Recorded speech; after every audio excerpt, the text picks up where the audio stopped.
Here is what we are going to do.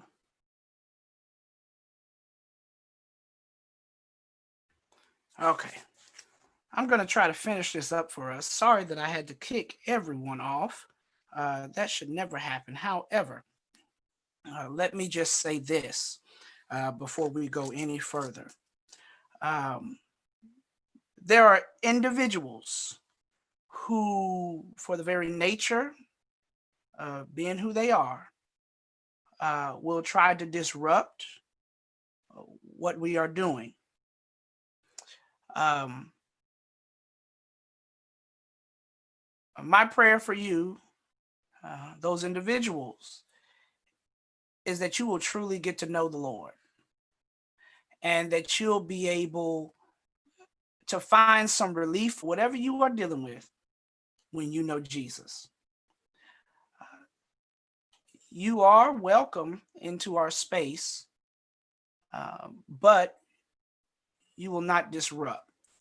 Um, for those of you who were watching the Bible study, we were almost done. I do want to kind of finish what we were doing. Sadly, I will not let you come back on to the link. As a matter of fact, that link should be dead, so you should not even be able to come back in for that link. Um,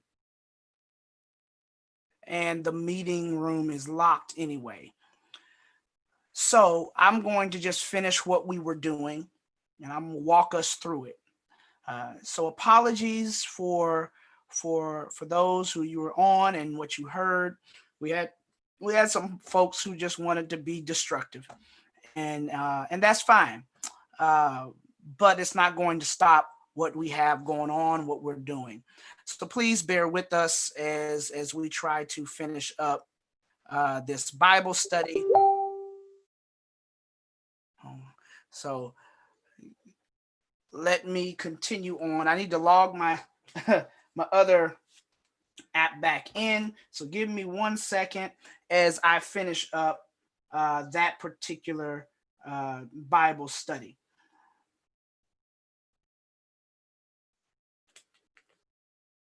Let us see. Let's see. Let's see. Let's see.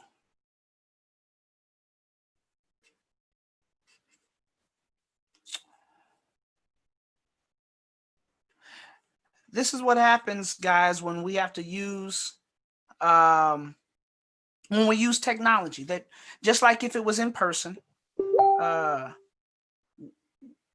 people come in, and sometimes they are a tad bit destructive. So, but what we're gonna do, here's what we're gonna do. I'm going to enter in this this code so I can get back in with my iPad and finish what I was doing with you guys. For those of you that that are missing out, text each other. Sherry, if you could please send out a quick email, just real quickly, um, that we've come back in. They'll find it on YouTube and Facebook. So they'll find it on YouTube and Facebook. If you will, please do that for me while I'm trying to get us logged back in.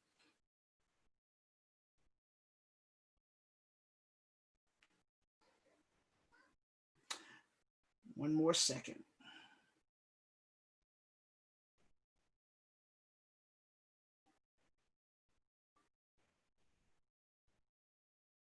Thank you so much. All right.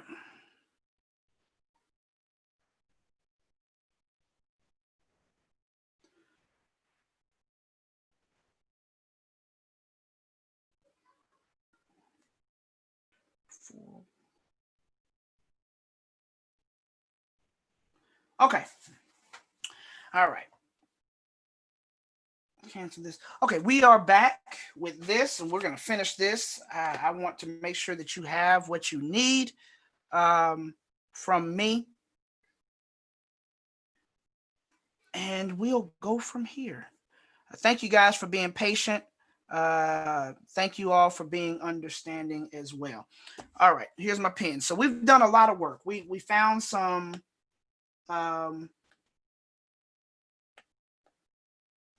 we found a number of things that we need to look at. Of course, we dealt with the commands, right? We had all of our stuff nicely laid out.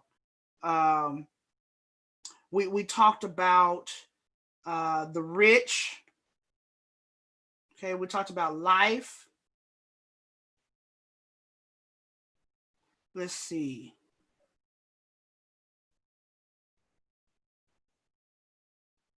Okay, so the area that we were on, we were talking about, we were about to go to compare and contrast. We had just done the lists here.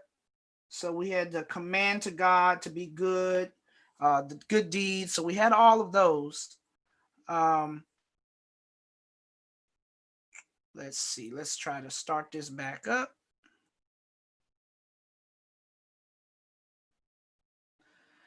And so we just did the list. Now let's look at the cause and effect. So as you're typing, by the way, if you're in Facebook and if you are in, if you're on YouTube, you should be able to type to me so we can still talk. Okay, so if you're on Facebook or YouTube, we should still be able to talk with each other.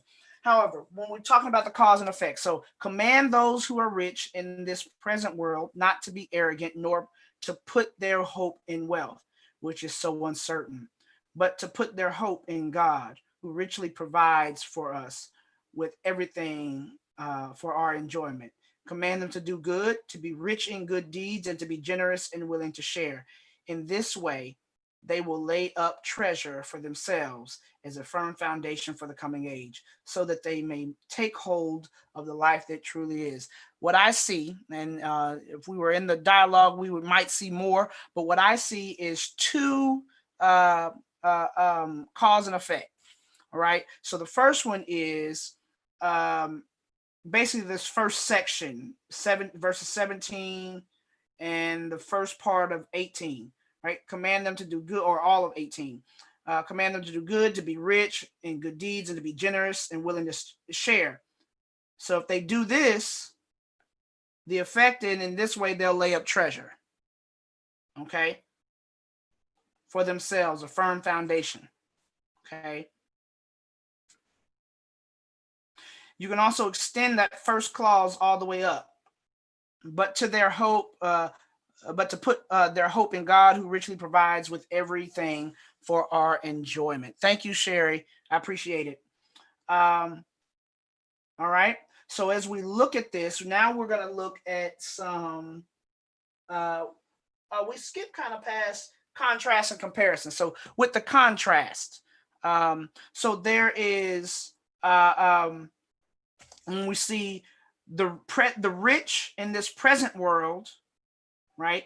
Rich in this present world is contrasted with treasure, laying up treasure for themselves in the coming age. You notice that? It's a contrast. Okay. And this contrast is with their hope in their wealth, which is so uncertain. Okay. So there's a contrast between what is uncertain and what is a firm foundation. There's a contrast between hoping in wealth and hoping in God. Okay.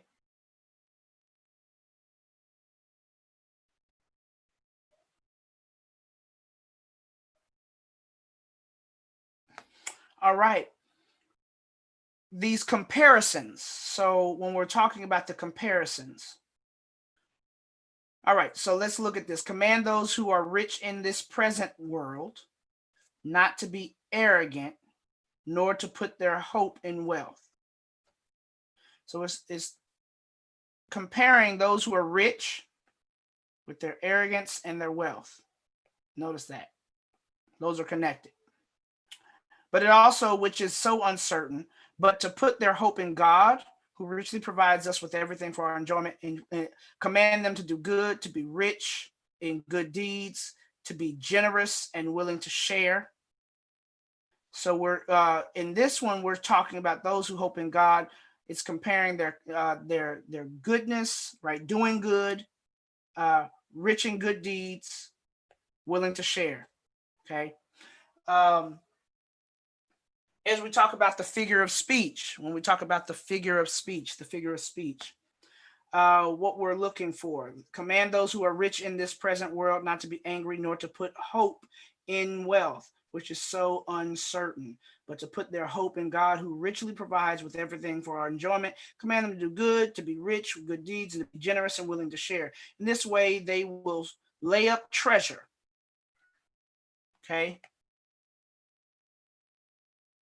We don't know what that treasure is, for themselves as a firm foundation.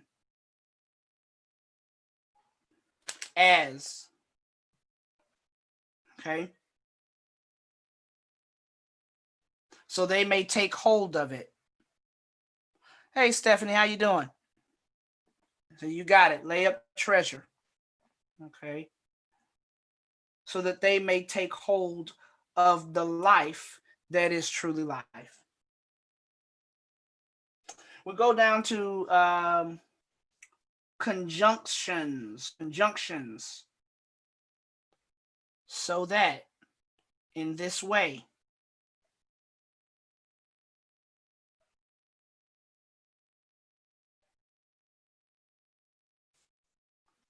but,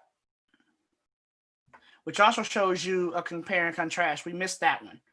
All right. So we missed this contrast. Those who hope in their wealth, which is uncertain, and those who hope in God, who provides everything for our enjoyment. Right.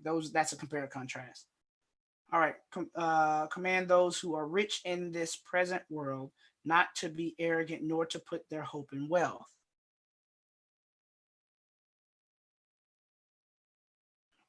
You said nor. That's good. Let's see. All right. Good, Sherry. You got layup treasure. Cool. All right. Let's see.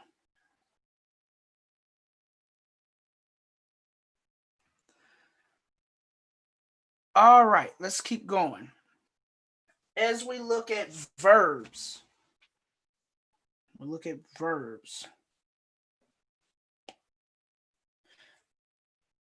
Command those who are rich. Command.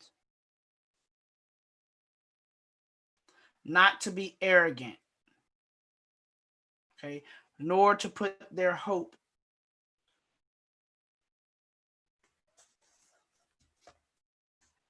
Let's see.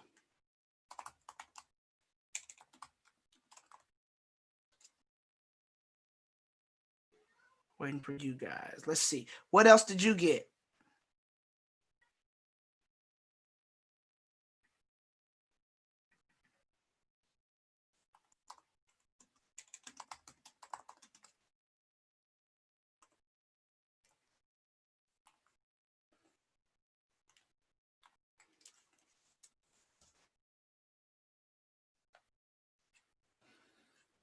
All right.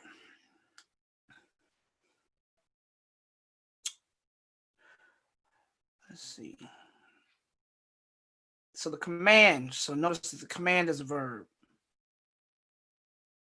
Where do you have take hold?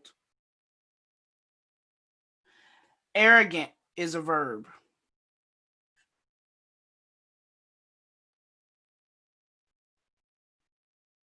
Hope is a verb. That's the action.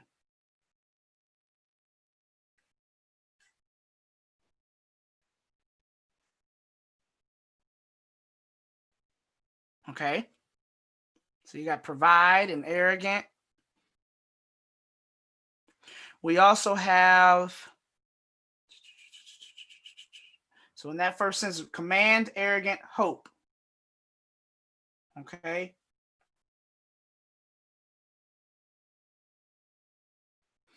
Now this is interesting. hope. Let's see. Let me see if I can get the other one. That's the same thing. To be high-minded, not to be arrogant, but to put their hope, all right?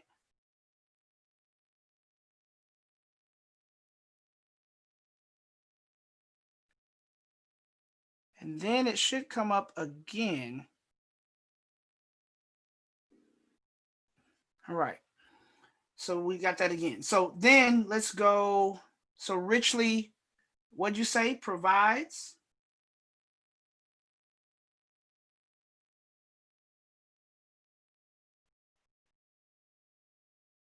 God who richly provides us.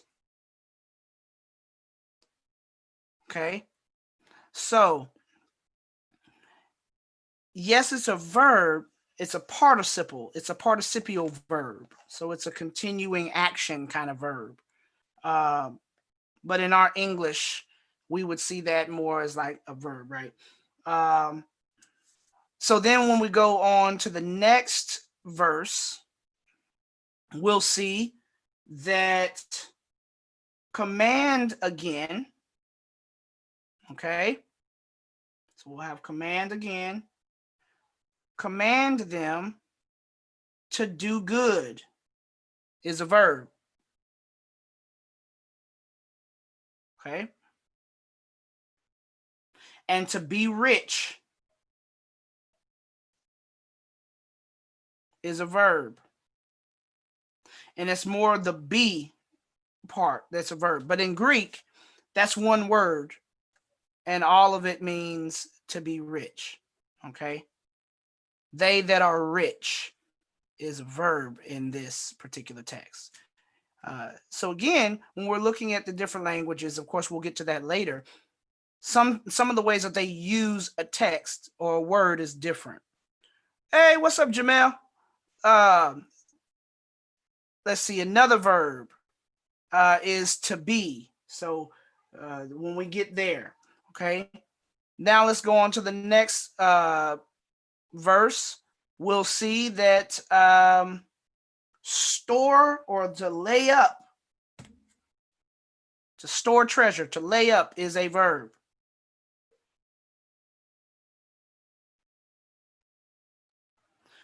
Let's see.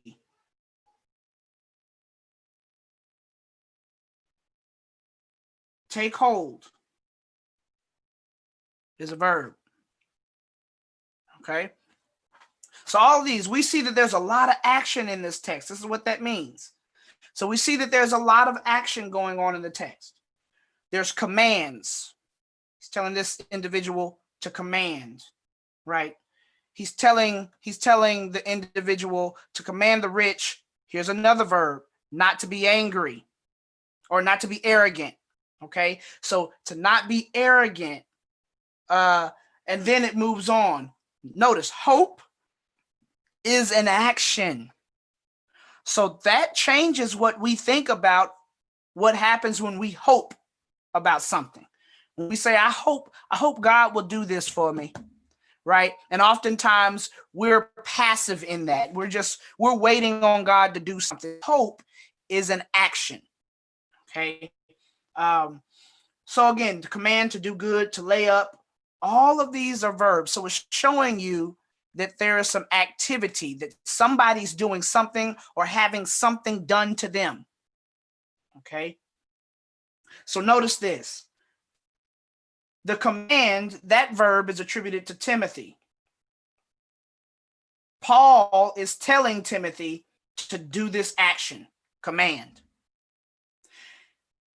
He's telling Timothy to tell the rich in this present world not to be arrogant. So notice who's getting the action, who's doing the action, okay? He's also telling those rich not to be arrogant and to put their, and those who put their hope, so not to put their hope in wealth. So not to hope in wealth, that's another action, but to hope in God, okay? Now God, it says, provides, that's the action. Who's the provider? God, that's the action. Provides us with everything for our enjoyment. He then goes on, Paul then goes on to say, again, to Timothy, action, command. Command them, those who are rich, that's who's connected to, tells them in action, do good. So everyone is getting marching orders. This is what you need to see when you're looking at this particular text. Everyone is getting marching orders. Okay? And because of that, we all have something that we're supposed to do. Okay? So now watch as we deal with pronouns and all of those. Okay? When we look at this, I'm going to clear it so I can see it better. Okay. Those are not there.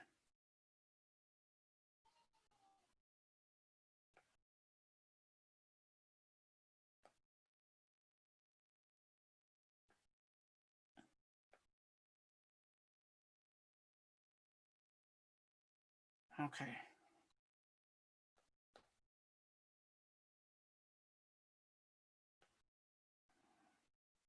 All right. So that's some of them. Those, there, us, our, them, themselves, they. Of course, then you have what we were talking about earlier with prepositions and the like, that those prepositions also show us how things are connected. So like to, with, those things. So that's all in here. So as we had looked through this one, we'll find out. I'll do one last one, and this is the last one for our particular Bible study, and we'll go forward. But notice it's a tedious process, but once you get through with it, all plural. There you go. That's nice, Stephanie. Thanks for bringing that up. Notice that they're all plural.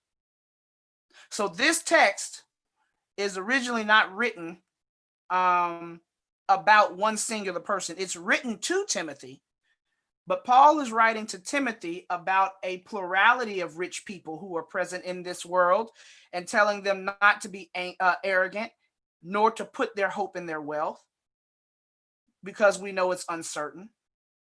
But he's telling Timothy to tell them, the plural, right, to put their hope in God, because God provides. Okay, so notice that God provides. Okay, great catch. So let me clear that, and then let me move on to the last one, I think.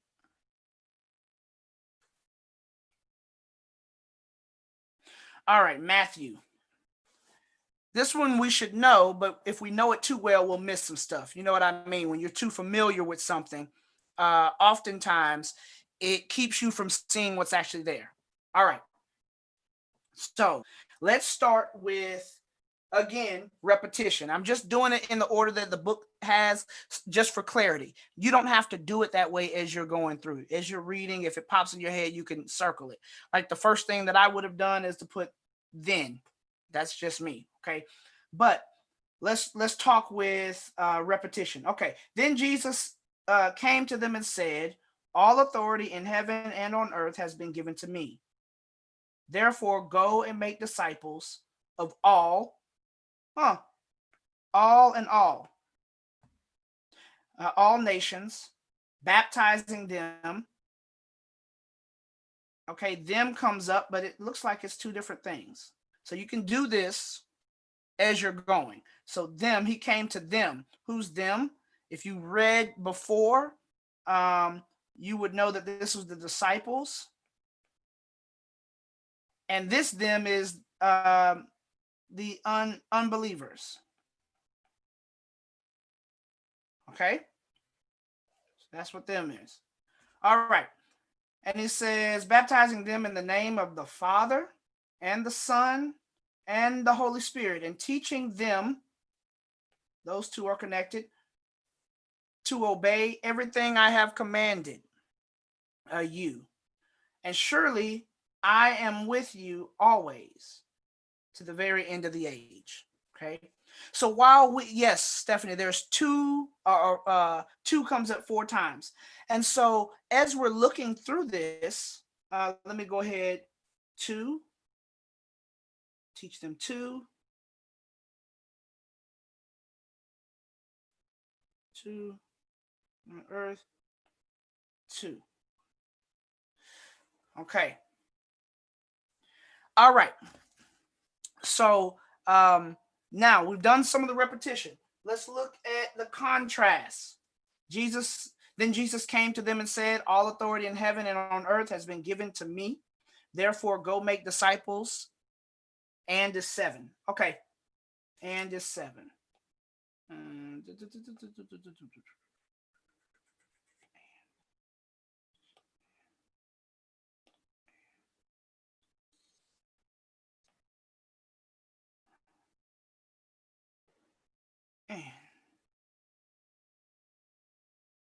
Okay. So as we go forward, now let's look at these contrasts. Let's see. Therefore, go and make disciples of all nations, baptizing them in the name of the Father and of the Son and of the Holy Spirit, teaching them to obey everything I have commanded you, and surely I'm with you always to the end of the age. Are there any contrasts? So it's good to recognize those, but it's not a contrast. Okay. So the contrast would be something like light, or let's just say good and evil. So there are certain things that's given, that's attributed to good in the text, and then there's certain things that's attributed to evil in the text. So you would see the contrast. It would be more like good does this, but evil does this. So you say old and new. So does it expressly say old and new?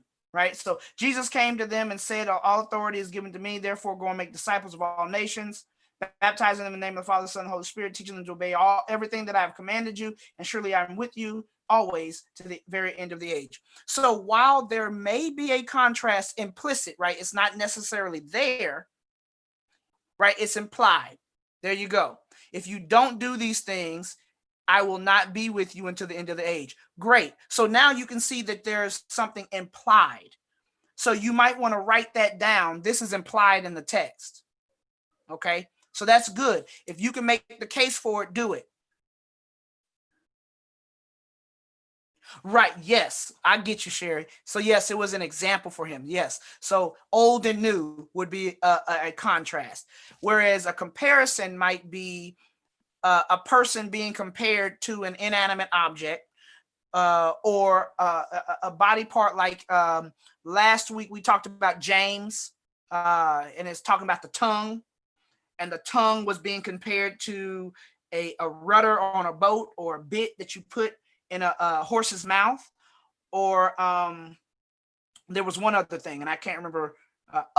Fire. So those were comparisons, right? But it was contrasted between the tongue and the body.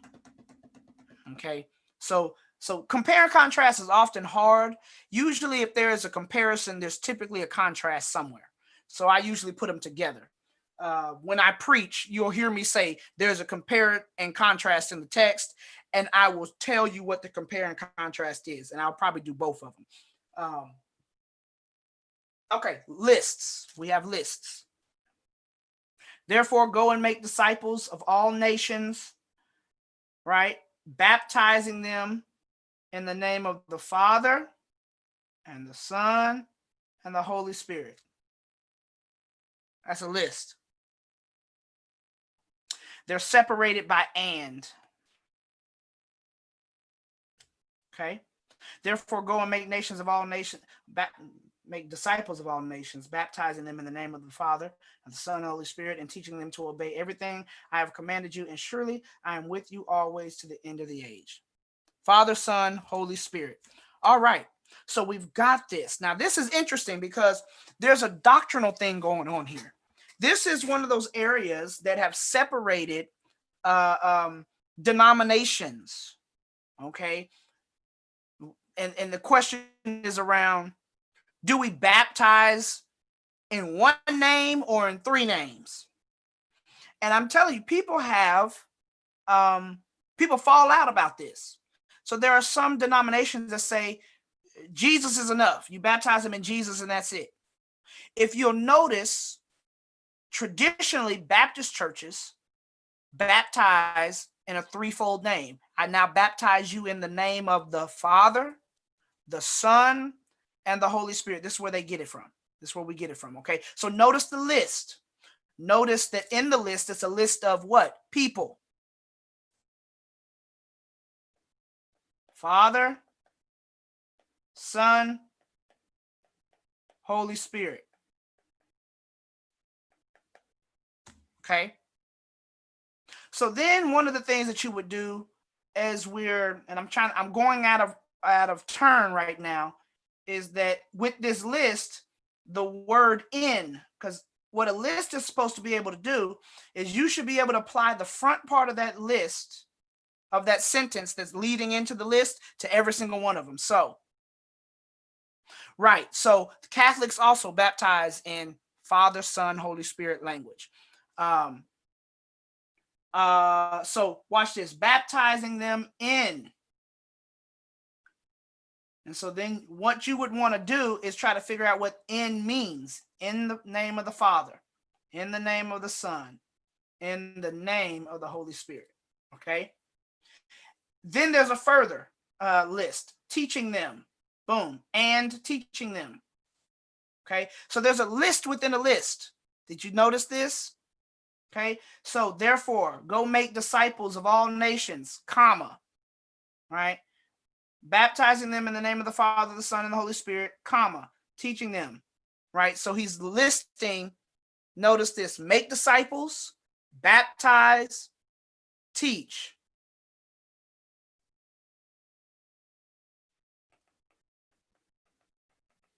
Make disciples, baptize, teach. Notice that. Okay. So there's that list. Make disciples, baptize, teach. But within there, baptize in the name of the Father, Son, Holy Spirit. Okay. See? So as you read it, and so you might not have noticed it until now, but let's just say you stayed with this text and every day you went back and you tried to find more. Or you just started over and you went through it again. You may have found it. I did not see it initially when I did the first list, Father, Son, Holy Spirit. But then as I kept reading, Stephanie, I noticed he was making inference to make disciples, baptize, teach. Now, how did I figure that out? How did I notice that? Make disciples. Make is a verb. Baptize is a verb. Teach is a verb. Really, baptizing and teaching are participles. And I believe make is too in the Greek, but I got to go check it. But those verbs stood out to me, and I noticed that they were in a list. So you've got two lists in here. You've got make disciples, baptizing, and then teaching. But then you also have Father, Son, Holy Spirit. Okay. Figures of speech. Jesus came to them and said, all authority in heaven and on earth has been given to me. Therefore, go and make disciples of all nations. Okay. Some people might take all nations as a figure of speech, depending on what they mean. They might mean, they might take that as he's saying, spread it all over the world. They might take it literally. All nations need to know it. There are some people who have literally taken it literally. Every nation needs to know Jesus, right? Every nation needs to hear about Christ. So some people take that literal. Some people take it as a figure of speech, depending on what you mean. So, and then teaching them to obey everything I have commanded you, and surely I'm with you always to the very end of the age, right? We know that that's like a colloquial phrase that they use. We would have to figure out what he meant when he says I'm with you to the end of the age. All right. So that would be something that I would question. Right. What does this mean? And then I know that when I'm doing historical research, I would go and do that. Okay. Let's see. Conjunctions. Conjunctions. I'm going to clear this so I can see the conjunctions better. All right. First conjunction.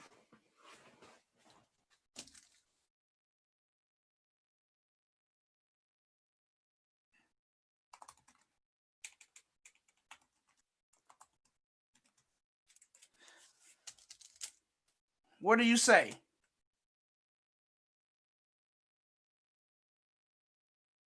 Therefore. Okay. What else? So we got therefore, go making disciples of all nations, baptizing them in the name of the Father and the Holy Spirit. Go and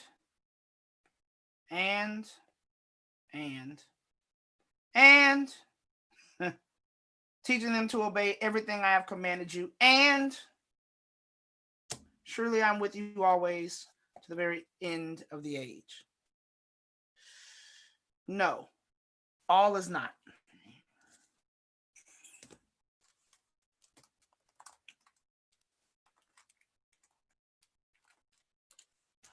Okay. So as we look at this, and is okay. So notice and is a conjunction. Now so when I'm looking in the Greek text, the term that we use for then at the beginning is a conjunction term. So in this case, then is a conjunction. Okay. So we would need to figure out, okay, what does then mean for this context, right? And now how does it relate? So what it's really showing is there's something happening here before this text, right? That we need to go look at, because he did something and then he did this. Okay. So notice that. All right. Conjunction anymore. All right, let's deal with these verbs. All right. Jesus came to them. And Jesus said. Okay. Those are all tied to Jesus. Jesus came and Jesus said. Then he says, all authority, okay, in heaven and on earth has been given. So watch this. This whole thing right there is the verb. In Greek, they would just have the word given, but it would be in a passive indicative. So it's a passive tense. So then the way that we would kind of work that out is we add extra words, has been given, but that is the verb right there. Okay. And it's been given to him. Okay. Therefore, go. Change my color here. Go. Okay. Go is a verb. The next one is, I hope I'm not mistaken. The next one is make. Okay. Make disciples of. That's the full phrase. So make disciples of is the full phrase, but make is the verb. There you go. Then of all nations, but watch this, baptizing. It's a participial verb. Okay. So what that means is that it has like a continuing action type thing, particularly in this one. It's present active. So it has a continuing action in the present and in the future. So it's almost saying like, as you go make disciples, as you go make disciples, baptize. While you are making disciples, baptize. So therefore go and make disciples of all nations at the same time of making them, baptizing them in the name of the Father and the Son and the Holy Spirit. Teaching. Okay, teaching is the next one. All right, that would be in the next one. Teaching them, again, is a present active participle. So what that means is teach them now, teach them as you go. Teaching them to obey all that I have commanded you. Commanded is one. Okay. Let's see. Keep or to obey. So here it says obey.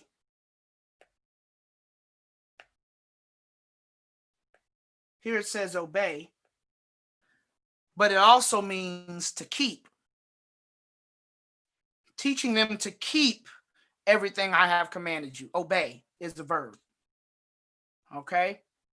And then it says, and surely I am with you.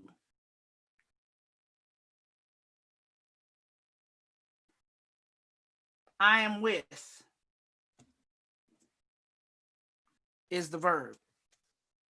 Really more particular, I am, right? Because the with is the preposition. So the I am part is the verb. So notice you have your verbs. You have your verbs. All of your verbs are showing you where the action is. So again, never forget that. That's one of the most important parts of doing this work is knowing who's acting and who's being acted upon. So for instance, Jesus came and said he's active. He's the one that's doing the work. He's doing it. All authority in heaven and on earth has been given. There is an action that happened to Jesus. So it went from him being active, saying, when it says that Jesus came and Jesus said, Jesus is doing it, right? To now it moved to saying heaven and earth was given to him. He didn't do the action. Someone else did, right? So once we figure that out, who that was, we know that it's been done to him. Okay. So notice that when you're dealing with that, it's a passive verb. Okay. So then it goes back to therefore go. That's active. Make disciples. That's present active. Baptizing, again, active. Right. And teaching them, active. So notice that when you're also finding the verbs, figure out, are they passive? Are they active? Right? Are they future? You will be doing this. Okay. So then let's go to the last few things. Pronouns. Pronouns.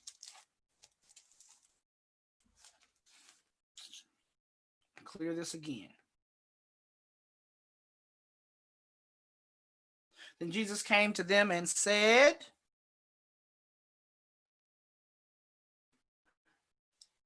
okay, all authority in heaven and on earth has been given to me. I,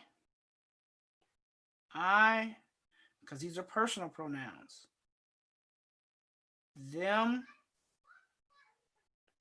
them.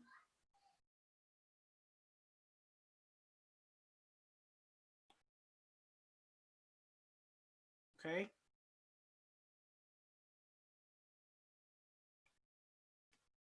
Good.